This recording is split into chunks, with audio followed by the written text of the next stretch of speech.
আমার মুসলমান ভাইয়েরা আমার, মালিক বিন সিনান রাদিয়াল্লাহু তাআলা আনহু তিনি দৌড়ে আসলেন।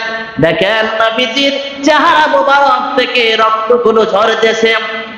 মুসলমান ভাই, নবী প্রেম কাকে বলে রে? কাকে ভালোবাসতে হয় কিরকম?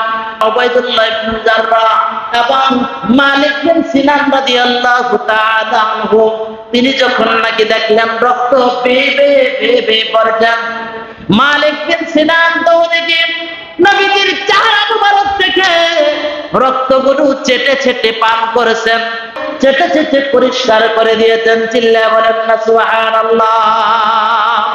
আমার মুসলমান ভাই, মালিক বিন সিনান এই কাজটা যখন করলেন, নবীজি ডেকে বলেন লাম তামাসসাকান নার।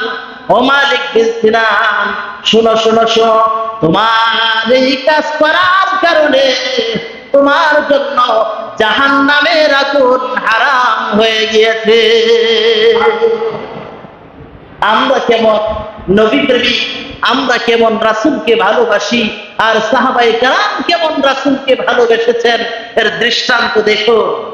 আল্লাহ পাক রব্বুল আলামিন কোরআনে কারীমে বলেন কুল ইন কুনতুম তুহিব্বুনাল্লাহ ফাত্তাবিউনি ইউহিব্বুকুমুল্লাহ ওয়া ইয়াগফির লাকুম যুনুবাকুম ওয়াল্লাহু গফুরুর রহিম। আল্লাহু আকবার। আল্লাহ পাক রব্বুল আলামিন বলেন বল হে নবী আপনি বলেন ইন কুনতুম তুহিব্বুনাল্লাহ, যদি তোমরা আল্লাহর ভালোবাসা পেতে চাও। কার ভালোবাসা? যদি আল্লাহকে পেতে চাও, যদি আল্লাহর ভালোবাসা পেতে চাও, ফাত্তাবিউনি ইউহিব্বুকুমুল্লাহ। আমার উম্মতেরা রে, তাহলে তোমরা আমার ইত্তেবা করো, তোমরা আমার অনুসরণ করো। আমি নবীজি যেভাবে বলবো সেইভাবে তোমরা চলো। আমি নবীজি যদি বলি দাড়ি রাখার জন্য দাড়ি রাখো, আমি নবী যদি বলি সুন্নাত ভাবে চলা, সুন্নাত অনুযায়ী জীবনকে গড়াও। আমি নবী যদি বলি হালাল তরিকায় ব্যবসা করার জন্য হালাল তরিকায় ব্যবসা করো। রব্বে কারীম ডেকে বলেন কুল ইন কুনতুম তুহিব্বুনাল্লাহ ফাত্তাবিউনি ইউহিব্বুকুমুল্লাহ ওয়া ইয়াগফির লাকুম যুনুবাকুম।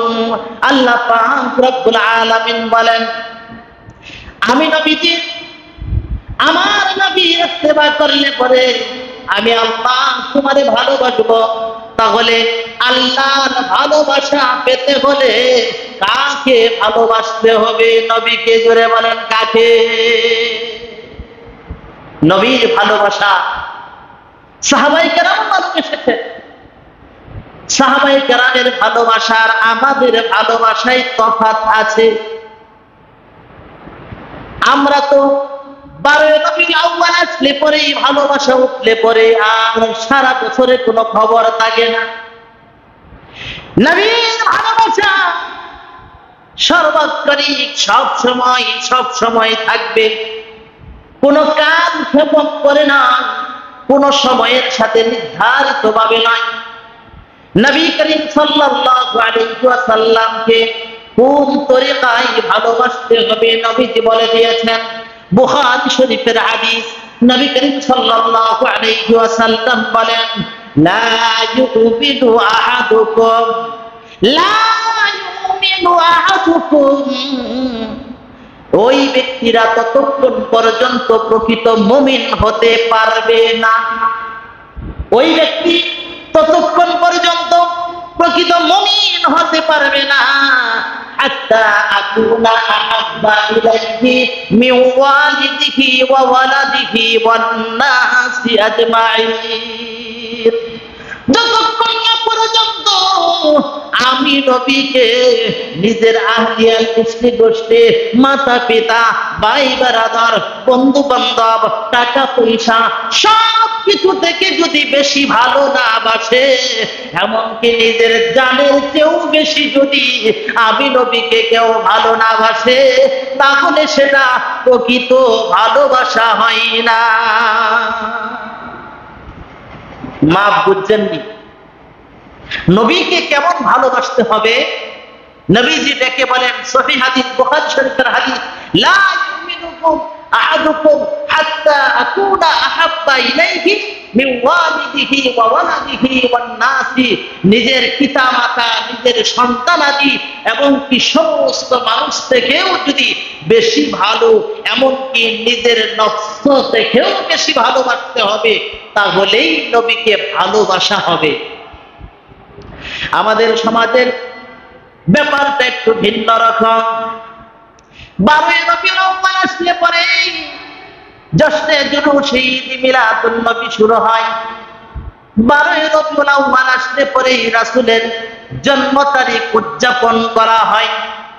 এর বাহিরে 11 মাস আর নবী প্রেমিকদেরকে দেখা যায় না, কথা ঠিক কিনা? আমার মুসলমান ভাই, নবী করিম সাল্লাল্লাহু আলাইহি ওয়াসাল্লামকে কোন তরিকায় ভালোবাসতে হবে, কিভাবে ভালোবাসতে হবে, এটা রাসূলের হাদিস থেকে বোঝা যায় এবং সাহাবায়ে কেরামের জিন্দেগি খুললে পরেই বোঝা যায়। তাদের দৃষ্টান্তগুলো আমাদের জন্য সবক হয়ে রয়েছে, কথা ঠিক কিনা? ওলি আল্লাহ গাউস কুতুব যত কিছুই বলেন না কেন, সাহাবায়ে কেরামের ধুলার, পায়ের ধুলার সমতুল্য। সাহাবায়ে কেরাম নিজের জান কুরবান করে দেখিয়ে গিয়েছেন কিভাবে রাসূলকে ভালোবাসতে হয়, কিভাবে রাসূলকে ভালোবাসতে হয়, রাসূলকে ভালোবাসার তরিকা কি। আমার মুসলমান ভাই, রাসূলের ভালোবাসার মাপকাঠি কি? রাসূলের ভালোবাসার মাপকাঠি কয়েকটা হাদিস থেকে আপনাদেরকে শোনাচ্ছি। নবী করিম সাল্লাল্লাহু আলাইহি ওয়াসাল্লাম সিঙ্গা লাগালেন। সিঙ্গা বুঝেন তো? সিঙ্গা বুঝেন না? বেদে মহিলাগুলো ঘরে ঘরে এসে যখন নাকি বলে সিঙ্গা লাগাবেন, সিঙ্গা, হ্যাঁ, 1 কোটা চাল বা 50টা টাকা, 1 কেজি চাউলের বিনিময়ে আপনাকে সিঙ্গা লাগিয়ে দেয়। সিঙ্গা লাগানো কিন্তু সুন্নাত। সিঙ্গার দ্বারা অনেক প্রকার পচা রক্তগুলো বের হয়, শরীর থেকে দূষিত রক্তগুলো বের হয়ে যায়। নবী করিম সাল্লাল্লাহু আলাইহি ওয়াসাল্লাম সিঙ্গা লাগালেন। কি লাগাইলেন? সিঙ্গা লাগাইলেন। সিঙ্গা লাগানোর পরে যে রক্তটি বের হলো, হযরত আব্দুল্লাহ ইবনে জুবাইর রাদিয়াল্লাহু তাআলা আনহুকে ডেকে পাঠালেন। নবীজি ডেকে বললেন, আব্দুল্লাহ ইবনে জুবাইর, এই যে ধরেন এই রক্তটা আপনি কোথাও দাফন করে দেন। খারাপ রক্ত দাফন করে দেওয়া এটাই সর্বোত্তম, না হয় এলাকাতে রোগ ছড়াই।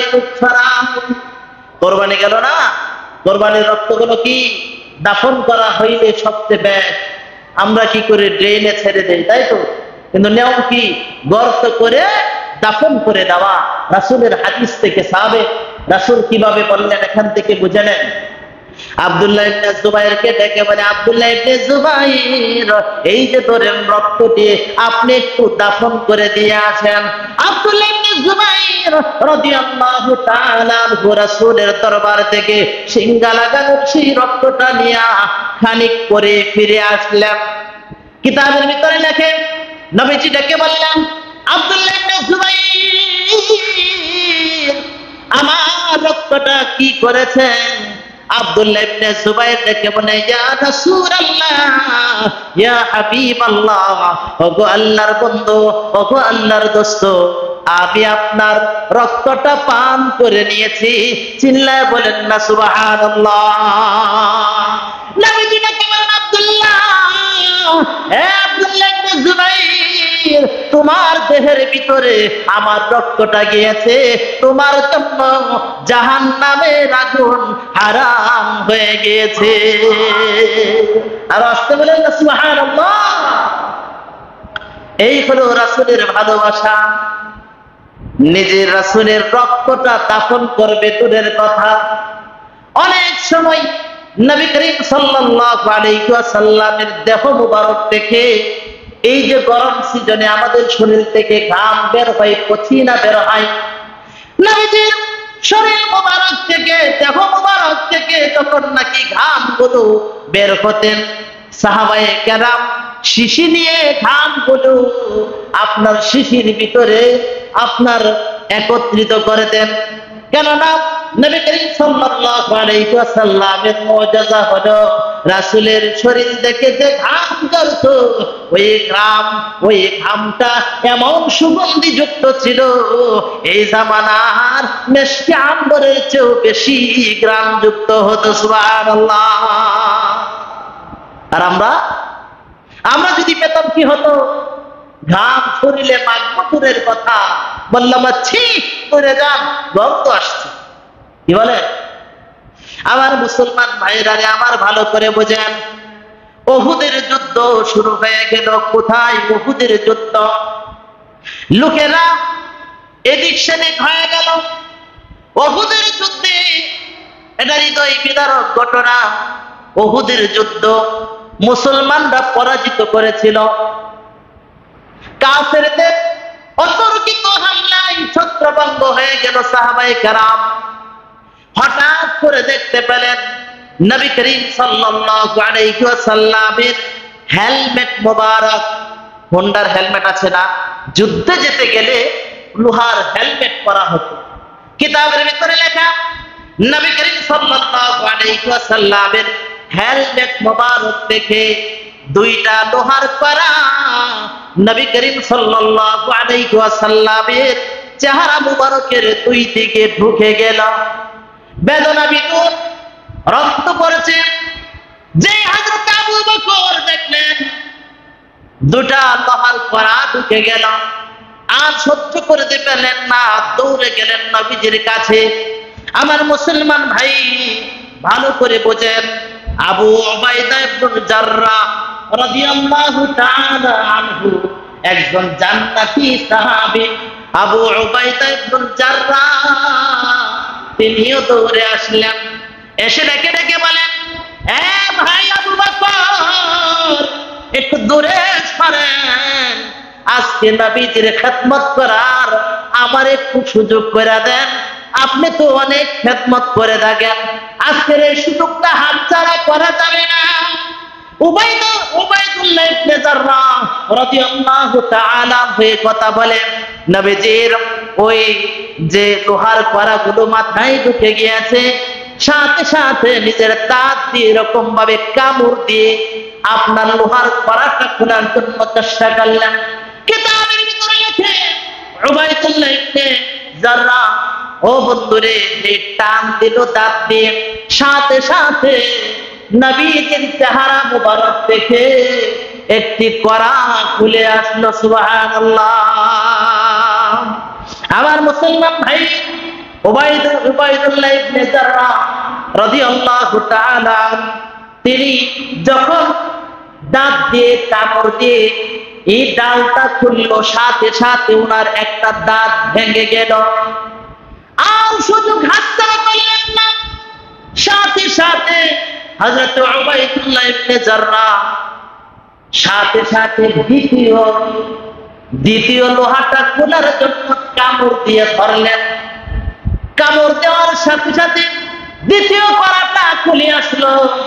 এর বিনিময়ে সাথে সাথে দ্বিতীয় আরেকটি দাঁত ভেঙে গেল। চিল্লায়ে বলেন না আল্লাহু আকবার। আমার মুসলমান ভাইয়েরা আমার, মালিক বিন সিনান রাদিয়াল্লাহু তাআলা আনহু তিনি দৌড়ে আসলেন। দেখেন নবীজির চেহারা মোবারক থেকে রক্তগুলো ঝরতেছে। মুসলমান ভাই, নবী প্রেম কাকে বলে রে, কাকে ভালোবাসতে হয় কিরকম?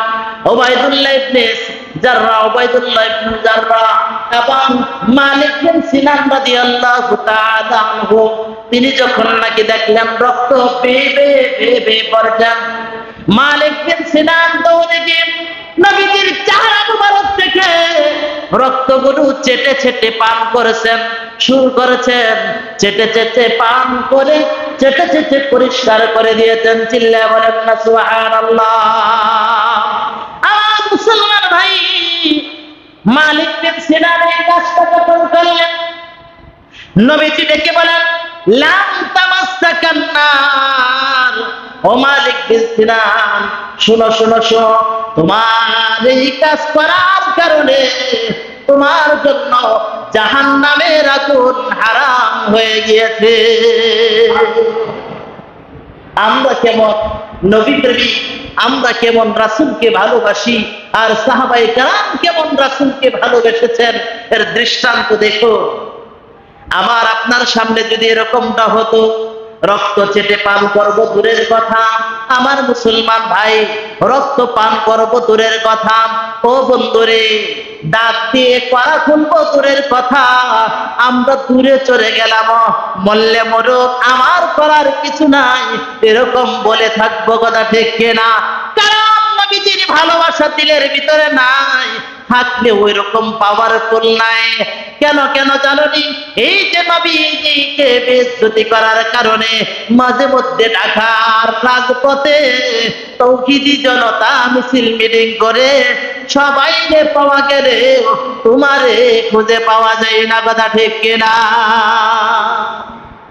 তাহলে কেমন ঈমান নিয়ে আমরা চলি, আমরা কেমন ঈমান গ্রহণ করছি? আমার মুসলমান ভাই, কিতাবের ভিতরে লেখা উহুদের যুদ্ধে 70 জন সাহাবী শহীদ হয়ে গিয়েছেন। উহুদের ময়দানে 70 জন সাহাবী শহীদ হয়েছেন। শহীদ, কারো বাবা ইন্তেকাল করেছে, কারো মা না, ও বন্ধুরে কারো ভাই শহীদ হয়ে গিয়েছে, কারো স্বামী শহীদ হয়ে গিয়েছে, কারো বাবা শহীদ হয়ে গিয়েছে, কারো ভাই শহীদ হয়ে গিয়েছে। মদিনায় মদিনায় এটা খবর পৌঁছে গেল। ইবলিস সারা মদিনায় খবর পৌঁছে দিল উহুদের ময়দানে মুহাম্মদকে কতল করা হয়েছে। চিল্লায়ে বলেন নাউযুবিল্লাহ। কিতাবের ভিতরে লেখে উহুদের ময়দানে যখন নাকি এই কথাটা ছড়িয়ে দেওয়া হলো, শয়তান যখন নাকি ছড়িয়ে দিলেন, শয়তান ইবলিস এই কথা যখন মদিনার অলিগলিতে ছড়াইয়া দিলেন যে মুহাম্মদ নাই নাই, মুহাম্মদকে কতল করে দেওয়া হয়েছে, মদিনার অলিগলিতে, মদিনার মা বোনদের ভিতরে, আনসারী মহিলাদের ভিতরে এত প্রতিক্রিয়া দেখা দিয়েছে, বেকারার হয়ে গিয়েছে।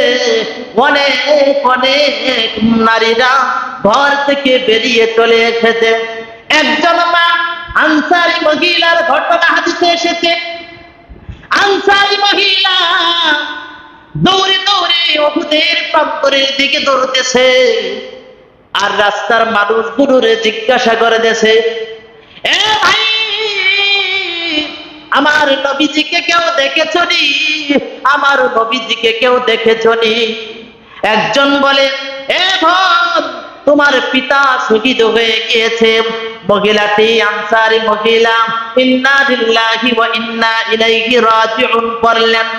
আবার সামনের দিকে দৌড়তেছে, বেকরার তৃষ্ণা, বেকরার হয়ে গিয়েছে, আমার নবী দুনিয়াতে নাই, আমি দুনিয়ায় থাকবো না, আমার নবী নাই নাই গো, যাকে পাই জিজ্ঞাসা করে আমার নবীরে দেখছনি?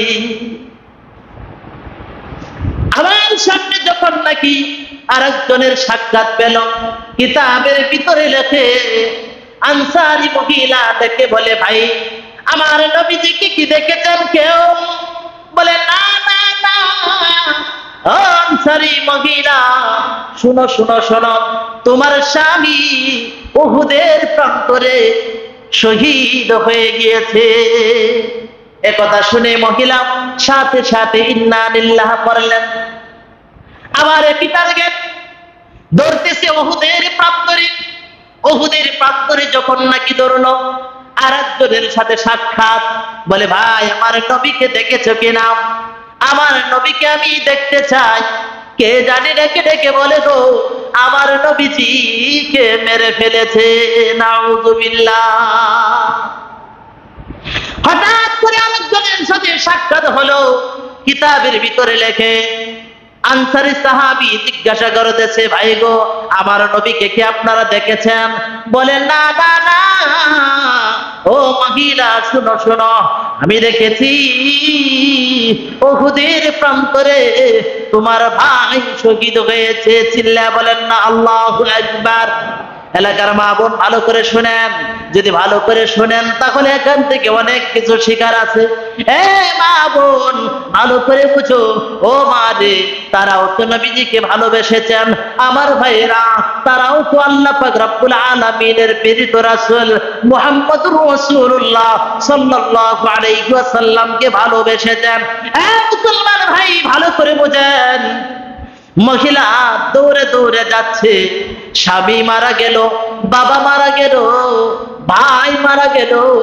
বলে, শোনো, অনেক হাদিসে এসেছে, বলে শোনো, আমি দেখেছি তোমার সন্তান ছেলে উহুদের প্রান্তরে শহীদ হয়ে গিয়েছে। একথা শোনার সাথে সাথে ইন্না লিল্লাহি ওয়া ইন্না ইলাইহি রাজিউন পড়েছে এইটুকু।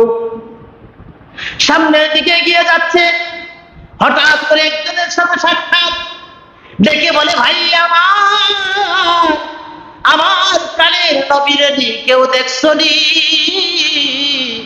আমার প্রাণের নবীরে কেউ দেখছনি? আমার নবীজি কোথায়? আমার নবীজি কোথায়?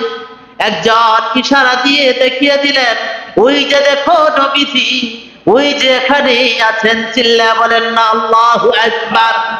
আরো জোরে বলেন আল্লাহু আকবার। আমার মুসলমান ভাই, ভালো করে বুঝেন, যখন নাকি নবী করিম সাল্লাল্লাহু আলাইহি ওয়াসাল্লামকে দেখলেন, সাথে সাথে মহিলা বলতেছিলেন, কুল্লু মুসিবাতিন বাদা জালাল। নবী করিম সাল্লাল্লাহু আলাইহি ওয়াসাল্লামকে দেখে দেখে বলেন, নবী গো, আমার প্রত্যেকটা মুসিবত আপনাকে দেখার সাথে সাথে সব শেষ হয়ে যায়।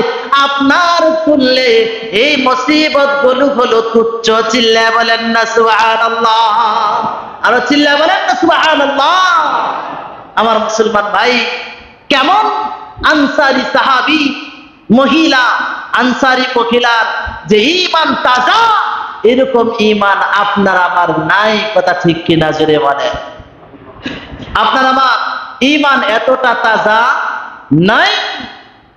সম্মানিত হাজিরিন, সাহাবায়ে কেরাম নিজের জান দিয়ে নবী করিম সাল্লাল্লাহু আলাইহি ওয়াসাল্লামকে রক্ষা করেছেন। তবুকের যুদ্ধ যখন নাকি শুরু হয়ে গেল, কিসের যুদ্ধ জোরে বলেন? তবুকের প্রান্তরে জিহাদের ময়দানে যেতে হবে। নবীজি সাহাবায়ে কেরামদেরকে ডেকে ডেকে বললেন, ও সাহাবায়ে কেরাম, কার কাছে কি আছে তাড়াতাড়ি নিয়ে আসো। সাহাবায়ে কেরাম দৌড়ে গেলেন বাসা বাড়িতে। যখন নাকি দৌড়ে গেলেন, হযরত ওমর ফারুক রাদিয়াল্লাহু তাআলা আনহু সমস্ত ঘরের মাল সামানা একটা স্তূপ করলেন, মাল সামানা জমা করে অর্ধেক মাল ঘরের ভিতরে রেখে আসলেন, আর অর্ধেক বিশ্ব নবীর দরবারে হাজির করলেন। এদিকে হযরত আবু বকর সিদ্দিক রাদিয়াল্লাহু তাআলা আনহু তিনি দৌড়ে গেলেন বাসাতে, গিয়ে মাল সামানা যা আছে সব একত্রিত করলেন। গরিব মানুষ, কোনো কিছু নাই, যাই আছে সব কিছু একত্রিত করে কি করলেন? একত্রিত করে যখন নাকি আপনার নবী করিম সাল্লাল্লাহু আলাইহি ওয়াসাল্লামের কাছে নিয়ে আসলেন, দরবারে হাজির করলেন। নবীজি ডেকে ডেকে বলতেছেন, ও সাহাবায়ে কেরাম, তবুকের যুদ্ধের জন্য কে কোন জিনিসটা নিয়ে এসেছো, একটু আমাকে বলো না, একটু আমাকে বলো না। হযরত ওমর ফারুক ডেকে বলেন, ইয়া রাসূলুল্লাহ, ইয়া হাবিবাল্লাহ, ওগো আল্লাহর বন্ধু, ওগো আল্লাহর দোস্ত, আমি আমার ঘরের ভিতরে যা ছিল সব কিছু একত্রিত করে অর্ধেক আমি এনেছি, আর অর্ধেক আল্লাহর রাস্তায় দিয়েছি। চিল্লায়ে বলেন না সুবহানাল্লাহ। আবু বকর, আপনি কি নিয়ে এসেছেন? আপনি কি নিয়ে এসেছেন? কিতাবের ভিতরে লেখেন, হযরত আবু বকর সিদ্দিক রাদিয়াল্লাহু তাআলা ডেকে বলেন, ওগো নবীজি, আমি আবু বকর ঘরের ভিতরে যা ছিল সব নিয়ে এসেছি, তাহলে ঘরের ভিতরে রেখে কি এসেছ?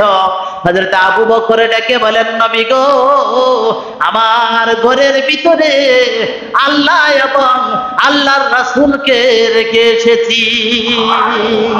আর আসতে বলেন সুবহানাল্লাহ। আমার মুসলমান ভাই, মসজিদের জন্য 50 টাকা হাড়ি ধরলে ও বন্ধুরে মাল দেওয়ার জন্য রাজি না, কথা ঠিক কিনা জোরে বলেন? তবুকের প্রান্তরে আবু বকরের কিছুই নাই, যা আছে সব নিয়ে দিয়েছে, সব দিয়ে দিয়েছে। কাকে পাওয়ার জন্য? আরো জোরে বলেন, কাকে পাওয়ার জন্য? আল্লাহকে পাওয়ার জন্য। এই যে মসজিদে দান করার জন্য বলা হয়, মাদ্রাসায় দান করার জন্য বলা হয়, আল্লাহর ঘরে দান করার জন্য বলা হয়। মুসলমান ভাই, কাকে পাওয়ার জন্য? জোরে বলে, আল্লাহকে পাওয়ার জন্য। অথচ আমরা ঘরে সব নিয়ে আসবো দূরের কথা, পকেট থেকে 50 টাকা 100 টাকা বের করতে রাজি না, কথা ঠিক কিনা জোরে বলে? আমার মুসলমান ভাই, ভালো করে বোঝেন যে কথাটি বোঝাইতে চাচ্ছি। তবুকের প্রান্তরে সাহাবায়ে কেরাম সব কিছু নিয়ে এসেছেন। কেন? যুদ্ধে যাবেন, যুদ্ধের মাল সামানা কেনার জন্য। আমরা আমাদের যা কিছু করি সবগুলো আল্লাহর জন্য করি না রে ভাই। যখন আমরা বেতন বোনাস পেয়েছি, বন্ধুকে কল লাগাইলাম, বন্ধু ভালো আসনি, চলো না বুট বাজারে তৃপ্তি হোটেলে যাই, ভালো ভালো চাইনিজ খাবার খেয়ে আসি। অথচ যখন নাকি আলাম করা হলো মসজিদের বকিয়া বেতনগুলো দিয়া দিবেন, অনেকে এখনো পর্যন্ত হয়তো বা দেন নাই, কথা ঠিক কিনা? আছে কি বলে? এখনো আছে এরকম। আলহামদুলিল্লাহ, অনেক ভাই বেরাদর দিয়েছেন আমার জানা মতে, আলহামদুলিল্লাহ। কিন্তু অনেক মানুষ আছে দেয় নাই। হুজুর নাম কাইটা দেন, দরকার হয় দিব না, মসজিদে দিব না, যাত্রা পালাই দিবেন। নর্তকী নাচাইতে টাকা দেওয়া কোনো শরীরে লাগে না, ড্যাক্সেট বাজাইতে দোকানদারকে টাকা দিতে শরীরে লাগে না, মসজিদে দিলেই শরীরে লাগে, কথা ঠিক কিনা? আমার মুসলমান ভাই, ভালো করে বোঝেন। উহুদের প্রান্তরে সেই ঘটনাগুলো বলতেছিলাম। উহুদের প্রান্তরে যখন নাকি মুসলমানদের পরাজয় হয়ে গেল, আমার মুসলমান ভাই, চতুর্দিক থেকে নবী করিম সাল্লাল্লাহু আলাইহি ওয়াসাল্লামের শরীর মুবারকের দিকে হাজারো হাজারো তীর আসতেছে, তীর নিক্ষেপ করতেছে। আমার মুসলমান ভাই, আবু দাজানা রাদিয়াল্লাহু তাআলা আনহু, রাসূলের একজন সাহাবী আবু দুজানা কিতাবের ভিতরে লেখে, যেই দেখলেন উহুদের প্রান্তরে নবীজির দিকে চতুর্দিক থেকে তীর নিক্ষেপ করা হচ্ছে, হযরতে আবু দুজানা রাদিয়াল্লাহু তাআলা আনহু সাথে সাথে নবীজির সামনে এসে দাঁড়িয়ে গেলেন। নবীকে কতটুকু মহব্বত করেন, ভালোবাসেন জানেননি? রাসূলকে পিঠ দিয়ে এরকম ভাবে ধরেন নাই, রাসূলের সামনের দিকে এরকম ভাবে পাঞ্জা দিয়ে ধরেছেন, রাসূলের দিকে মুখ ফিরিয়ে দিয়েছেন, পিঠটাকে ডাল বানিয়ে দিয়েছেন। কাফেররা শত শত তীর নিক্ষেপ করেছে। আবু দুজানা যখন নাকি দেখলেন এখন মোটামুটি যুদ্ধ শেষের দিকে, এখন আর তীর আসতেছে না, বন্দুকের আঘাতগুলো আসতেছে না, আমার নবীজিকে আর আঘাত করা হবে না। সাথে সাথে হযরত আবু দুজানা রাদিয়াল্লাহু তাআলা আনহু উঠে বললেন, এ মুসলমান ভাই, কিতাবের ভিতরে লেখে নবী প্রেম কাকে বলে জানোনি? নবী প্রেম তাকেই তো বলে। নবী করিম সাল্লাল্লাহু আলাইহি ওয়াসাল্লাম বুখারী শরীফের হাদিসে বলেন, লা ইউমিনু আহাদুকুম ততক্ষণ পর্যন্ত কোন মানুষ প্রকৃত মুমিন হতে পারে না।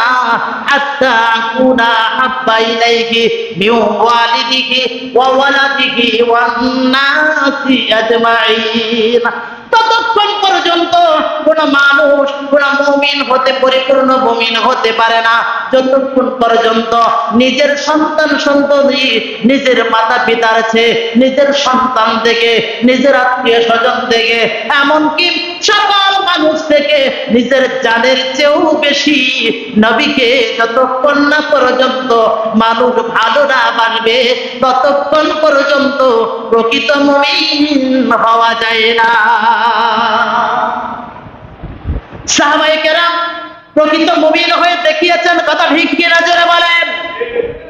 আমার মুসলমান ভাই, তাদের সাথে আমরা পারবো না, আমরা জানি, কারণ তাদের ঈমান আর আমাদের ঈমান কখনো এক হতে পারে না, কথা ঠিক কিনা। আমার মুসলমান ভাই, হযরতে হুবাইব রাদিয়াল্লাহু তাআলা আনহুর নাম শুনেছেন। মক্কার কাফেররা দিনের বেলায় মরুভূমিতে হাতে রশি লাগাইয়া টেনে টেনে নিয়ে যেত। আমার মুসলমান ভাই, এত নির্যাতন করা হতো, এত নির্যাতন করা হতো, হযরতে হুবাইবের পিঠের ভিতরে এত আঘাত ছিল রে, জ্বলন্ত আঙ্গুর গোলা ধরা হতো। এমনকি হযরতে হুবাইবের উত্তপ্ত বালির রশিটায় শুয়াইয়া বড় বড় পাথরগুলো চাপা দেওয়া হতো, জোরে বলেন নাউযুবিল্লাহ। আর বলা হতো কি, মুহাম্মাদের ধর্ম ছেড়ে দাও, একবার বলো মুহাম্মদ ধ্বংস হোক। হযরতে হুবাইব থেকে ডেকে বলতেন, এই কাফেরের দল শোন, আমি হুবাইবের জান যদি 100 বার মৃত্যুবরণ করার পরেও জন্মগ্রহণ করা হতো, আল্লাহ আমাকে জীবিত করতেন, যতবার জীবিত হব ততবার মুহাম্মাদের নাম বলবো। চিল্লায়ে বলেন না আল্লাহু আকবার। সাহাবায়ে কেরামের জীবনী বললে পরে শরীরের লোম দাঁড়িয়ে যায়। আমার মুসলমান ভাই, হযরতে বেলাল হাবশী রাদিয়াল্লাহু তাআলা আনহুর ঘটনা জানেন না? হযরতে বেলাল হাবশী রাদিয়াল্লাহু তাআলা আনহু সেই মক্কা মদিনা ছেড়ে দিয়েছে রে। মক্কায় আর আসেন না। নবীজি যখন বিদায় নিলেন, ওয়াদা করলেন, আমি বেলাল আযান দেওয়ার জন্য দাঁড়াবো না রে। যেখানে রাসূল নাই, যেই মিম্বরে রাসূল নাই, আমি সেই মিম্বরের জন্য আযান দেব না, আযান দেব না। আমি চলে গেলাম। হযরতে বেলাল রাদিয়াল্লাহু তাআলা আনহু যখন ইসলাম ধর্ম গ্রহণ করলেন, বেলাল রাদিয়াল্লাহু তাআলা আনহুকে মক্কার কাফেররা এত নির্যাতন করেছে, দুহাত বেঁধে টেনে হেঁচড়ে নিয়ে যাওয়া হতো। কাফেরদেরকে একজন আপনার ক্লান্ত হয়ে গেলে আরেকজনকে দেওয়া হতো এই ধর রশি। এমনকি ও বন্ধুরে, বড় বড় পাথরগুলো বুকের উপরে চাপা দিয়ে রাখা হতো। বল বেলাল, মুহাম্মদ রে ভুলে যাবে, তোর ধর্ম আল্লাহর ধর্ম ভুলে যাবে। হযরতে বেলাল ডেকে ডেকে বলে, আহাদ আহাদ আহাদ, আল্লাহু আকবার, লিল্লাহ তাকবীর। আহাদ আহাদ শব্দ আল্লাহ এক, আল্লাহ এক, কখনো এই কথাটা ছেড়ে দিতেন না। বলে, এ মক্কার কাফেররা রে শুন, আমি বেলালকে যদি তারা মেরেও পেল, তারপরেও একটা বারের জন্য আমার জবান থেকে আহাদ আহাদ বের হবে, বন্ধ হবে না। চিল্লায়ে বলেন না সুবহানাল্লাহ। আল্লাহ পাক রব্বুল আলামিন কোরআনে কারীমে ডেকে ডেকে বলেন, কুল ইন কুনতুম তুহিব্বুনাল্লাহ ফাত্তাবিউনি ইউহিব্বুকুমুল্লাহ ওয়া ইয়াগফির লাকুম যুনুবাকুম ওয়াল্লাহু গফুরুর রহিম। ওগো নবীজি আপনি বলে দেন, কুল ইন কুনতুম তুহিব্বুনাল্লাহ, যদি তোমরা আল্লাহকে মহব্বত করতে চাও, আল্লাহকে পেতে চাও, আল্লাহর ভালোবাসা পেতে চাও, ফাত্তাবিউনি ইউহিব্বুকুমুল্লাহ। সাহাবায়ে কেরাম শুনো, মানুষ সকল শুনো, তাহলে আমি নবীজির ইত্তেবা করো, আমি নবীজির অনুসরণ করো। এর বাহিরে অনুসরণ করলে পরে কোনদিন তুমি তোমার রবকে পাবে না। চিল্লায়ে বলেন আল্লাহু আকবার। এটা কার কথা? জোরে বলেন না, কার কথা? আল্লাহ স্বয়ং নিজে বলেছেন সূরাতুল মায়েদার ভিতরে, বড় চমৎকার ভাবে বলেছেন না, সূরাতুল আলে ইমরানের ভিতরে বলেছেন। আমার মুসলমান ভাই ভালো করে বুঝেন, আল্লাহকে যদি পেতে চাও, নবীকে যদি পেতে চাও, একে অপর ছাড়া কিভাবে ভালোবাসতে হবে রাসূলকে? রাসূলকে ভালোবাসতে হবে আল্লাহর তরিকা হুকুমগুলো মেনে। আর আল্লাহকে পেতে হলে রাসূলের তরিকা মানতে হবে, অর্থাৎ আল্লাহর হুকুম, নবীর তরিকা যেই কাজের ভিতরে হবে সেটাই হবে নবীজির দেখানো পথ নির্দেশনা, সেটাই হবে রাসূলের প্রকৃত ভালোবাসা।